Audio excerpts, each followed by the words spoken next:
नमस्कार दोस्तों। पिछले वीडियो में अपन ने राजस्थान के एकीकरण के बारे में कुछ जानकारी प्राप्त की। अब बात करते हैं उससे आगे की। राजस्थान के एकीकरण के बारे में मैंने आपको बताया था कि राजस्थान का एकीकरण 7 चरणों में पूरा हुआ था। प्रथम चरण 18 मार्च 1948 को मत्स्य संघ के रूप में हुआ था, जो अपन पिछले वीडियो में पढ़ चुके हैं। अब बात करते हैं दूसरे चरण की। दूसरा चरण था राजस्थान संघ। इसका जो उद्घाटन है वो होता है 25 मार्च 1948 को, और इसमें जो रियासतें शामिल की गई थी उनकी संख्या थी 9 रियासतें। कौन कौन सी बात कर लेते हैं। Number 1 Kota, number 2 Bundi, number 3 Jhalawar, number 4 Dungarpur, number 5 Banswara, number 6 Pratapgarh, number 7 Tonk, number 8 Kishangarh और नंबर 2 शाहपुरा। तो कुल ये 9 रियासतें थी जो इस चरण में शामिल की गई थी। साथ ही एक ठिकाना था जो था कुशलगढ़। ये वर्तमान में है बांसवाड़ा। तो ये राजस्थान संघ का स्वरूप था। एक बात ध्यान रखना है, जो प्रथम चरण था मत्स्य संघ, वो अभी भी अलग है। उसका विलय राजस्थान में बाद में होगा। यानी अभी जो ये संघ बन रहे हैं ये 2 संघ है। मत्स्य संघ अलग है, राजस्थान संघ अलग है। ये द्वितीय चरण है राजस्थान का। इस चरण में पहली बार राज्य के लिए राजस्थान शब्द का प्रयोग किया गया था। तो दूसरा चरण ऐसा पहली बार था जब राज्य के लिए राजस्थान शब्द का प्रयोग किया गया था। तो इसका उद्घाटन होता है 25 मार्च 1948 को। इसमें 9 रियासतें थी: कोटा, बूंदी, झालावाड़, डूंगरपुर, बांसवाड़ा, प्रतापगढ़, टोंक, किशनगढ़ और शाहपुरा। साथ ही एक ठिकाना इसमें शामिल किया गया, कुशलगढ़। इसके उद्घाटन जो करता थे, उद्घाटन करता जो थे वो थे जो मत्स्य संघ के भी उद्घाटन करता थे, एन.वी. गॉडगिल। यानी 18 मार्च को जिस मत्स्य संघ का उद्घाटन हुआ उसके उद्घाटनकर्ता भी एन.वी. गॉडगिल थे, और 25 मार्च को जो राजस्थान संघ का उद्घाटन हुआ उसके उद्घाटनकर्ता भी एन.वी. गॉडगिल थे। अब बात करते हैं इसकी राजधानी की। इनमें सबसे जो महत्वपूर्ण रियासत थी वो थी कोटा, और इसमें इस संघ को बनाने के लिए जो सबसे ज्यादा प्रयास किया था वो कोटा के महाराव ने किया था। इस कारण इस संघ की जो राजधानी रखी गई वो रखी गई कोटा। तो 9 रियासतें, एक ठिकाना और राजधानी बनी इसकी कोटा। बात करेंगे अब राज प्रमुख की और उपराज प्रमुख की। तो इस राजस्थान संघ के जो राज प्रमुख बनाए गए, जो राज प्रमुख थे वो थे कोटा के महाराव भीम सिंह।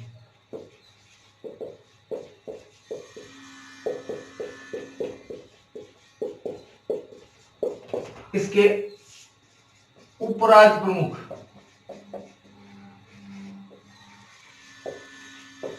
बने बूंदी के महाराज बहादुर सिंह। ये थे बूंदी महाराज और एक कनिष्ठ राज प्रमुख का पद रखा गया। कनिष्ठ राज प्रमुख बनाए गए लक्ष्मण सिंह। ये जो लक्ष्मण सिंह थे ये थे डूंगरपुर महाराज, यानी कि राज प्रमुख कोटा महाराज भीम सिंह, उपराज प्रमुख बूंदी महाराज बहादुर सिंह और कनिष्ठ राज प्रमुख लक्ष्मण सिंह। इसके जो प्रधानमंत्री बनाए गए वो बनाए गए गोकुल लाल असावा। ये जो गोकुल लाल असावा थे ये आते थे शाहपुरा से। तो इस प्रकार इस संघ का निर्माण हुआ। संघ की जो जनसंख्या थी वो थी 23.5 लाख और संघ की जो वार्षिक आय थी वो थी लगभग 2 करोड़ रुपए। ये इस संघ का लेखा जोखा था। एक और प्रश्न इस संघ के बारे में पूछा जाता है जिसमें बांसवाड़ा के महाराज जिनका नाम था चंद्रवीर सिंह। चंद्रवीर सिंह ने कहा था विलय पत्र पर हस्ताक्षर करते हुए कि मैं अपने डेथ वारंट पर हस्ताक्षर कर रहा हूं। तो ये राजस्थान के एकीकरण का दूसरा चरण था। यह भीम सिंह वाला प्रश्न आरएस में पूछा गया था, सेकंड ग्रेड में पूछा गया था, थर्ड ग्रेड भर्ती परीक्षाओं में प्रश्न पूछा गया है। तो भीम सिंह दूसरे चरण के राज प्रमुख और साथ ही ये जो उपराज प्रमुख और कनिष्ठ राज प्रमुख है इनको भी आपको ध्यान में रखना है। प्लस एक प्रश्न कई बार पूछा जाता है कि दूसरे चरण का उद्घाटन किसके द्वारा किया गया था, कि वो किया गया था एन.वी. गॉडगिल के द्वारा। अब बात करते हैं राजस्थान के एकीकरण के तीसरे चरण। तीसरा जो चरण था उसको नाम दिया गया संयुक्त राजस्थान। संयुक्त राजस्थान, ये जो संयुक्त राजस्थान है इसका जो उद्घाटन होता है वो होता है 18 अप्रैल 1948 को। इसका उद्घाटन किया गया था 18 अप्रैल 1948 को। इसमें अंतर क्या था? इसमें राजस्थान संघ प्लस केवल एक रियासत मिलाई गई थी, मेवाड़ या उदयपुर। राजस्थान संघ में केवल एक रियासत मिली थी, अब मेवाड़ या उदयपुर। जब राजस्थान संघ बन रहा था उस समय भी महाराणा भूपाल सिंह प्रयास कर रहे थे कि राजस्थान यूनियन बने, लेकिन उसमें वो सफल हो नहीं पाए। उसके बाद जो है वो 18 अप्रैल को महाराणा भोपाल सिंह ने मेवाड़ का विलय राजस्थान में कर दिया। तो राजस्थान संघ में मेवाड़ मिला तो बना संयुक्त राजस्थान। काफी महत्वपूर्ण था, इसलिए उद्घाटनकर्ता भी महत्वपूर्ण थे। उद्घाटनकर्ता इस बार थे जवाहरलाल नेहरू, पंडित जे.एल. नेहरू। नेहरू जी स्वयं इस संयुक्त राजस्थान का उद्घाटन करने आए थे। राजधानी राजस्थान संघ की थी कोटा और इसकी चेंज करके बना दी गई उदयपुर। अब जब उदयपुर बनाई गई तो इस बात का विरोध भीम सिंह ने किया कि भाई लगभग 20-25 दिन पहले ही तो वो राजधानी बनी थी और 20-25 दिन बाद ही राजधानी चेंज कर दी। इसलिए यह तय हुआ कि विधानसभा के जो 3 सत्र वार्षिक आयोजित होते हैं उनमें से एक सत्र का आयोजन कोटा में रखा जाएगा, बाकी राजधानी उदयपुर को ही बनाया जाएगा। अब जब राजधानी उदयपुर बनाई गई, बड़े रियासत भी मेवाड़ थी, तो निश्चित है राज प्रमुख का पद भी उन्हीं को मिलेगा। तो राज प्रमुख जो थे वो बने राणा भूपाल सिंह। ये थे मेवाड़ महाराणा। जो उपराज प्रमुख बने वो हो गए भीम सिंह। ये आपको पता ही है, राजा थे कहां के, कोटा के। और कनिष्ठ राज प्रमुख ये बने दो। एक नंबर बहादुर सिंह, ये बूंदी से। और 2 नंबर बने लक्ष्मण सिंह, ये थे डूंगरपुर से। तो ये लेखा जोखा है मेवाड़ मिलने के बाद। राज प्रमुख राणा भूपाल सिंह, उपराज प्रमुख भीम सिंह, कनिष्ठ राज प्रमुख 2 बनाए गए, बहादुर सिंह और लक्ष्मण सिंह। इसके अलावा उद्घाटन वाला प्रश्न कई परीक्षाओं में पूछा जाता है। उद्घाटन किया था पंडित जवाहरलाल नेहरू ने। एक और बात कर लेते हैं प्रधानमंत्री की। जहां राजस्थान संघ के प्रधानमंत्री गोकुललाल असावा थे, वहीं संयुक्त राजस्थान के प्रधानमंत्री बनाए गए माणिक्यलाल वर्मा। माणिक्यलाल वर्मा प्रधानमंत्री बने और उप पीएम बने गोकुल लाल असावा। ये लेखा जोखा है संयुक्त राजस्थान का। संयुक्त राजस्थान में प्रधानमंत्री माणिक्यलाल वर्मा, उप प्रधानमंत्री गोकुललाल असावा। इसका उद्घाटन जो हुआ था वो था 18 अप्रैल 1948 को। उद्घाटन करता थे पंडित जवाहरलाल नेहरू। इसके जो राज प्रमुख थे वो थे महाराणा भूपाल सिंह, उपराज प्रमुख जो थे वो थे कोटा के महाराज भीम सिंह, और कनिष्ठ राज प्रमुख 2 थे। नंबर 1 जो कनिष्ठ राज प्रमुख थे वो बहादुर सिंह थे, और नंबर 2 जो कनिष्ठ राज प्रमुख थे वो डूंगरपुर के महाराज लक्ष्मण सिंह थे। अब बात करते हैं राजस्थान के एकीकरण के चौथे चरण की। नाम था वरहद राजस्थान। एकीकरण का तीसरा चरण है जिसका नाम था संयुक्त राजस्थान। संयुक्त राजस्थान में 4 रियासतें शामिल की गई। Number 1 Jaipur, number 2 Jodhpur, number 3 Jaisalmer, और नंबर 4 बीकानेर। और ये तिथि थी 30 मार्च 1949। राजस्थान के एकीकरण का सबसे महत्वपूर्ण चरण और लगभग राजस्थान का एकीकरण पूर्ण करने वाला चरण जो है वो है चौथा चरण, वरद राजस्थान। इसका उद्घाटन हुआ था 30 मार्च 1949 को। यही कारण है कि 30 मार्च को राजस्थान दिवस मनाया जाता है। इस चरण में जो उद्घाटन करता थे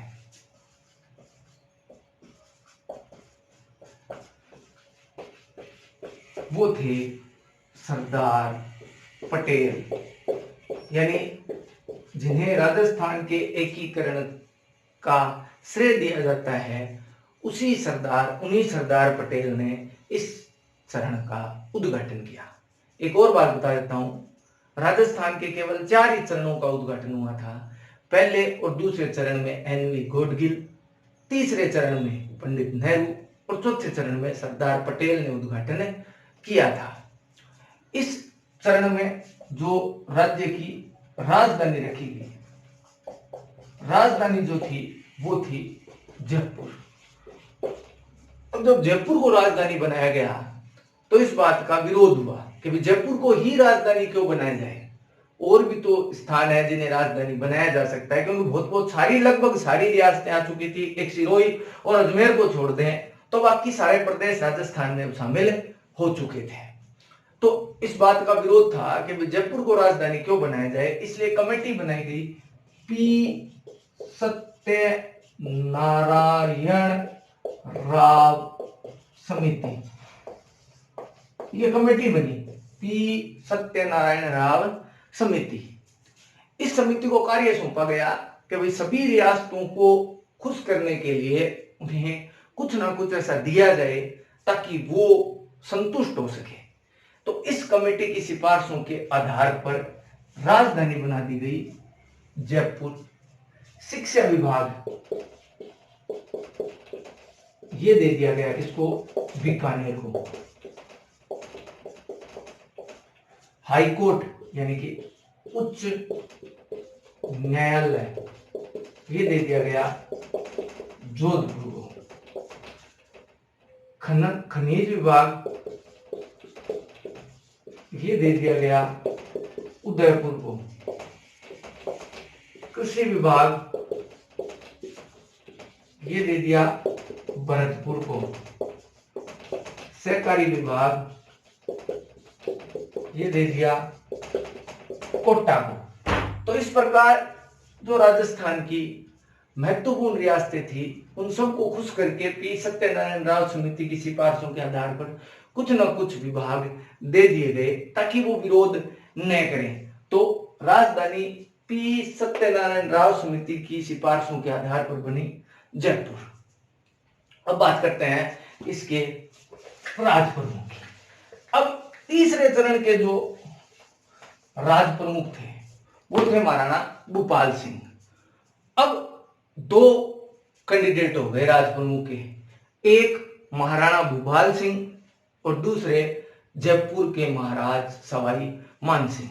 इसलिए इस विवाद को मिटाने के लिए एक नया पद बनाया गया, महाराज प्रमुख। और महाराज प्रमुख बने राणा भूपाल सिंह और राज प्रमुख बने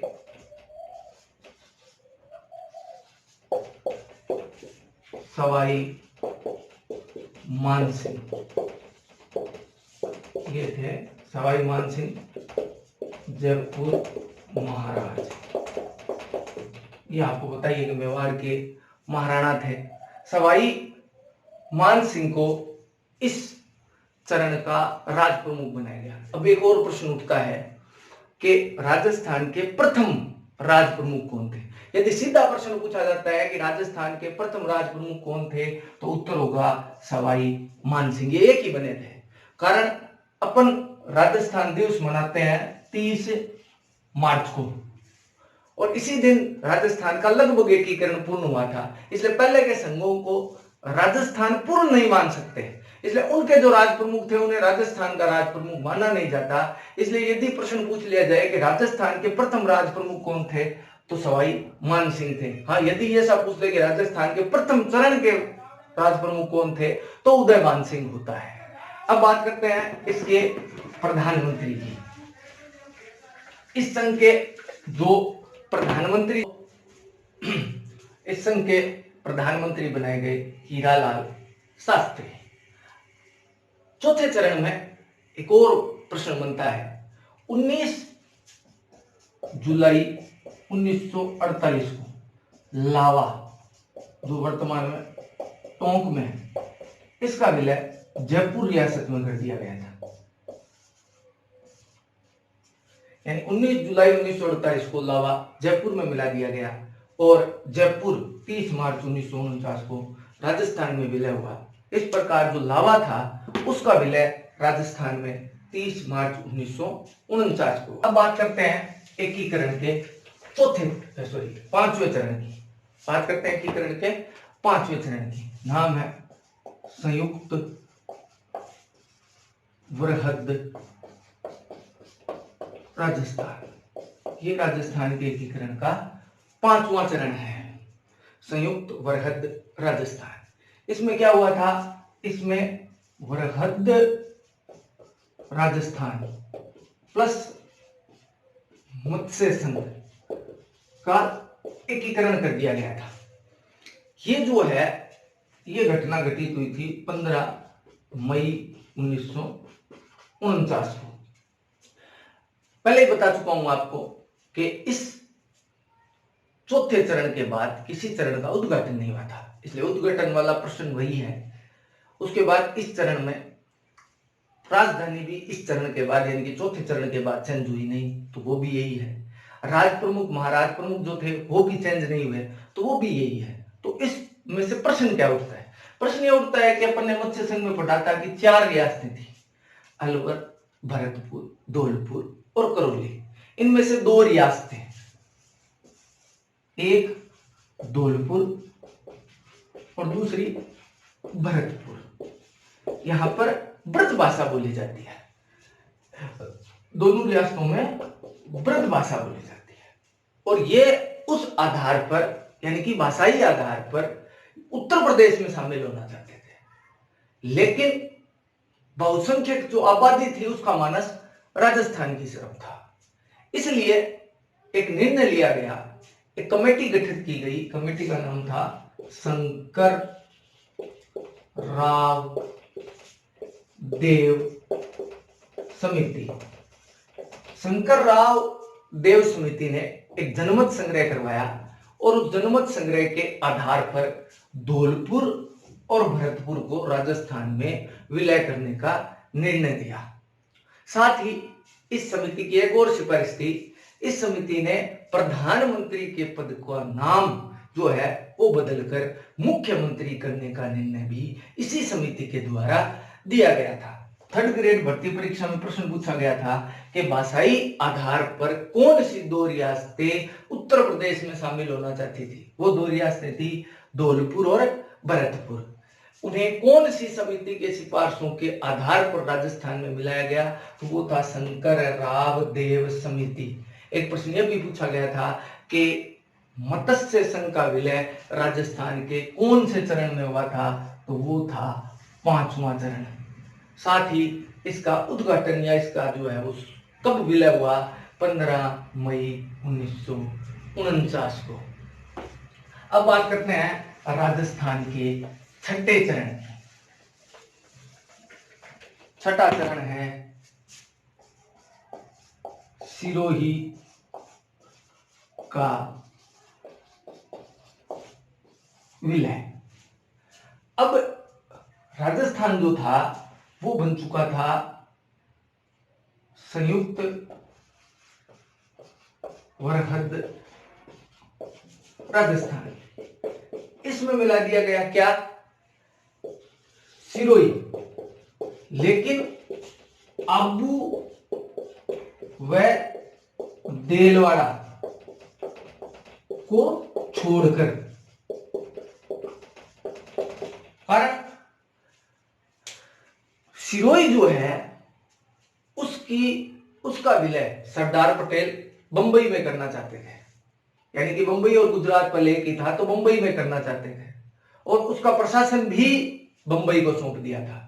लेकिन यहाँ के जो मुख्यमंत्री थे गोकुल भाई भट्ट, उनकी जन्मस्थली, और गोकुल भाई भट्ट को क्या कहा जाता है, राजस्थान का गांधी, तो वो अपनी जन्मस्थली को राजस्थान में विलय करना चाहते थे।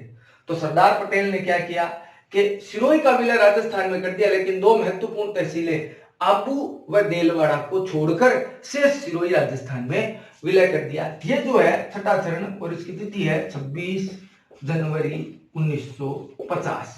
यानी 26 जनवरी 1950 को राजस्थान में सिरोही की 2 तहसीलें आबू और देलवाड़ा को छोड़कर शेष सिरोही राजस्थान में विलय कर दिया गया। इस संघ में भी सब कुछ सहम था। 6ठे चरण में प्रधानमंत्री, राज प्रमुख, महाराज प्रमुख कोई चेंज नहीं हुआ था। तो 26 जनवरी 1950 को संयुक्त वृहद राजस्थान मिला, जिसमें क्या मिलाया गया, सिरोही, लेकिन आबू व देलवाड़ा को छोड़कर। एक प्रश्न और बनता है कि कौन से चरण में राज्य को विधिवत रूप से राजस्थान नाम दिया गया। राज्य को विधिवत रूप से राजस्थान नाम जो है वो 6ठे चरण में दिया गया था। मैंने आपको बताया था कि दूसरे चरण में राज्य के लिए राजस्थान शब्द का प्रयोग किया गया था, लेकिन उसमें राजस्थान संघ लगा हुआ था। अकेले राजस्थान शब्द का प्रयोग 6ठे चरण में हुआ था। विधिवत रूप से राज्य को राजस्थान नाम दे दिया गया। अब बात करते हैं राजस्थान के एकीकरण के अंतिम चरण की, यानी कि 7वें चरण की। 7वें जो चरण है उसमें अपन बात करते हैं अजमेर व अबू देलवाड़ा का विलय। यह तारीख कब है? 1 नवंबर 1956। एक आयोग बनाया था भारत सरकार ने, नाम था राज्य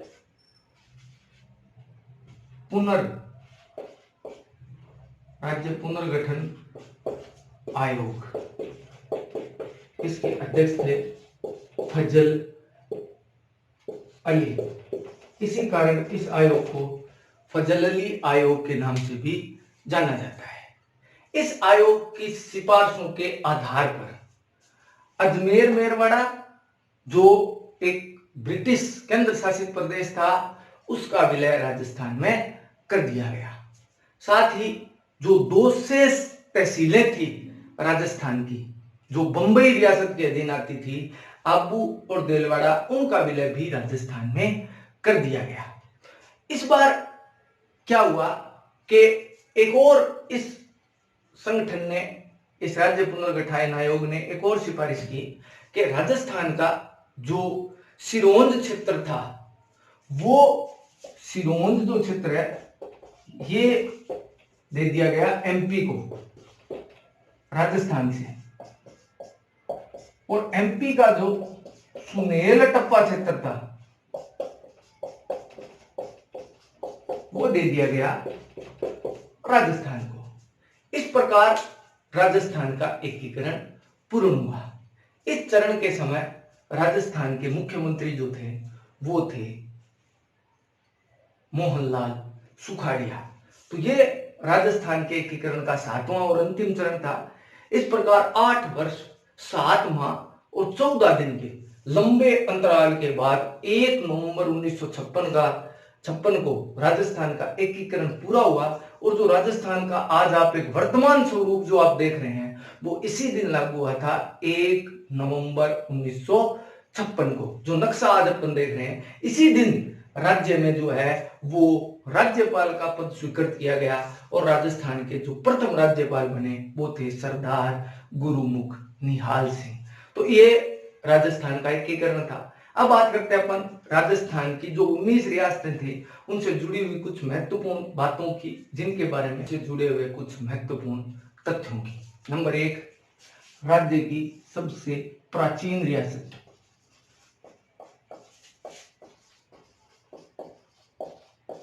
ये थी मेवाड़। इसकी स्थापना 566 ईस्वी में हुई थी और इसके संस्थापक थे गुहिल। सबसे नवीन रियासत ये थी, सबसे नवीन जो रियासत थी वो थी झालावाड़। इसकी जो स्थापना हुई थी वो थी 1838 ईस्वी में और इसके जो संस्थापक थे वो थे झाला मदन सिंह। अब बात करते हैं सबसे बड़ी रियासत। बड़ी रियासत क्षेत्रफल से,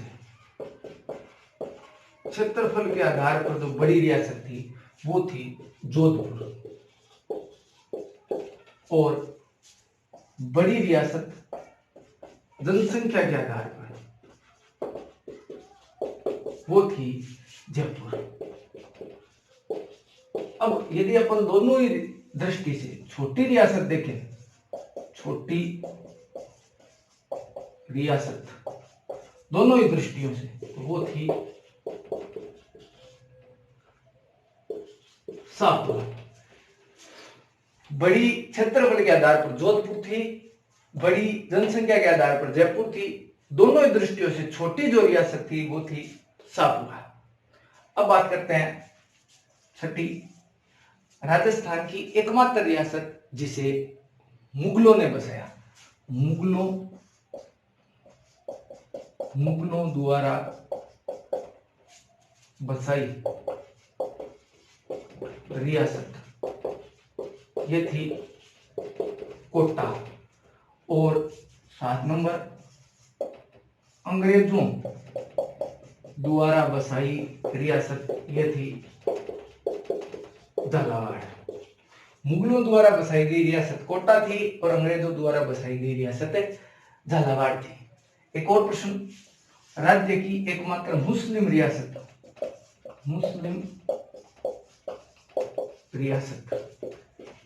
जिसे नवाबों की नगरी भी कहा जाता है, ये है टोंक।